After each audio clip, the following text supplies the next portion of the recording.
Digital shopping trap. Topic preview. Audio and captions begin in 85 seconds. Ever felt that sneaky pull when you're just browsing online and suddenly your cart is full and your finger is hovering over buy now? You've just stepped into the digital shopping trap. It starts with the visual trap, those sleek apps loaded with dark patterns and forced account creation, where 97% of shoppers get caught by deceptive designs before they even realize it. Then come the pricing mind games. A decoy shirt makes the premium one look like a bargain. Hidden shipping fees quietly inflate the total by 20%, while a slashed original price anchors your brain to think you're saving big. Next, the payment disconnect. Buy now, pay later feels painless because it cleverly separates the fun of shopping from the reality of spending.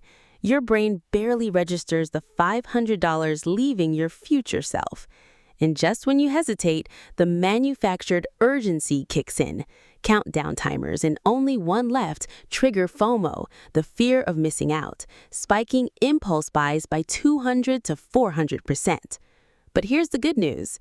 Your defense shield is simple and powerful. Use the 24-hour cooling off rule. Take a screenshot. Calculate how many real hours of work that purchase actually costs. Add a little friction, like two-factor authentication, or check in an incognito tab.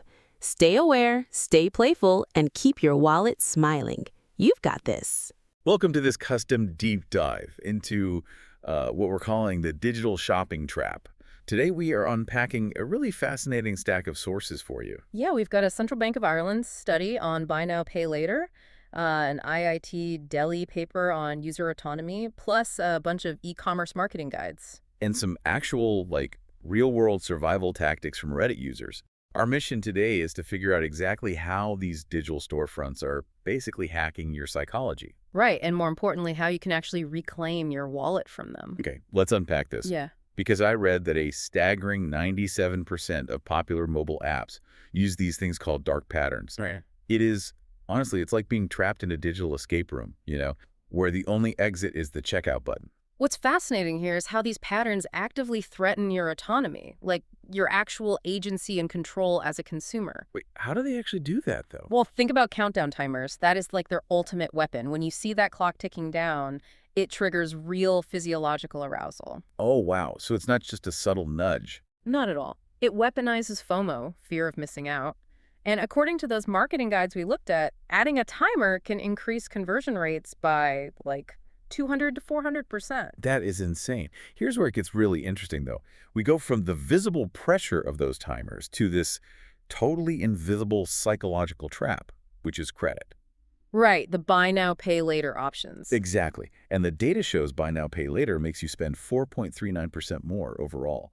But I have to ask, wait, so just knowing I have the option to borrow later makes me burn through my own cash faster today? Yeah, it really does. It's an anticipatory effect. That Irish study showed that just expecting to have access to buy now, pay later increases your current debit card spending by about 3.1%. That makes no sense to me. Why would I spend my own cash faster? Because it acts as liquidity insurance. You feel like you have a safety net, so you're less careful with the money you actually have in the bank. So I'm looking at my checking account and thinking, well, if I go broke today, I can just borrow tomorrow.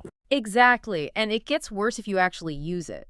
Using buy now, pay later delays the visible depletion of your budget. So you get this inflated mental budget. Oh, because the money hasn't left your account yet. Right. And that false sense of wealth makes users 22.2% more likely to buy a completely discretionary item later on. Just total impulse buys.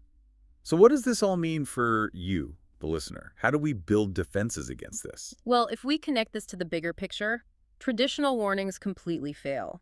The Irish study found that adding prominent risk disclosures right at checkout improved comprehension by 10%.